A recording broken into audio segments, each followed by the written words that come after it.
Hello everyone! I'm sorry for not having released any update on YouTube over the last few months. However, much has been happening regarding the development of Into a Dream. I have released a demo for the game, which you can download for free on itch.io. It's around 40 to 45 minutes long, and you can understand what the game is about, its mechanics, and the premise of the narrative. If you do play it and have some feedback to give, I'd really appreciate it. Join us on Twitter or Discord, the links will be below. Also, a Steam page is already up and running where you can wishlist the game. A release date will be announced during the next week, but it's expected to come out before the summer of 2020. It would mean a lot if you could check it out and wishlist the game if you're interested. The link will also be in the description. As for the progress of development, the game is now on its last detail stage. Most of my time has been occupied with recording voiceover, mixing and editing the lines, and then adding them to the game.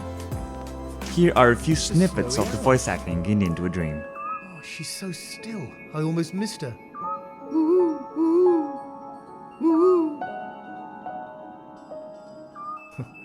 She's not interested in me. Grandma, why did you stop? My legs are not what they used to be, sweetheart. And neither are my lungs. I'm starting to think maybe I shouldn't have come. Don't say that, Grandma. Why? There was also some level design where a couple of new scenes have been added and written into the game in order to give more depth to the characters and the story itself. I also had issues with one of the levels of the game, both in terms of design and puzzle, as it didn't convey the ambience that I exactly wanted, and the puzzle itself did not blend with the narrative well, and seemed a bit pointless. I redesigned it partially. In terms of the looks of it, you can see the difference below.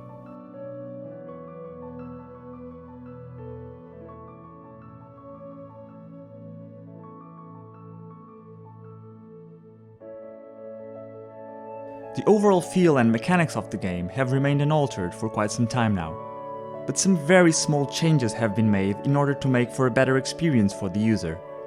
One of the most noticeable ones is the game now saving the position of certain objects if you restart a level or enter the same scene again, whereas before they would always spawn in the same location, independently of you having moved it or not.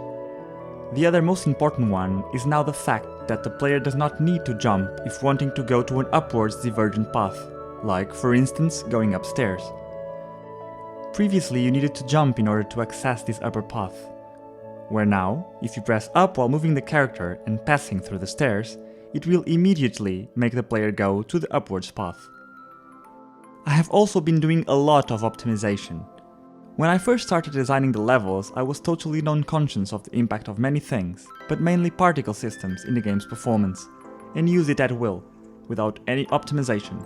This means that I'd be spawning too much particles or letting them live for much longer than their presence on screen, or using a method that was much more GPU consuming than other, when the difference between the two was almost indiscernible.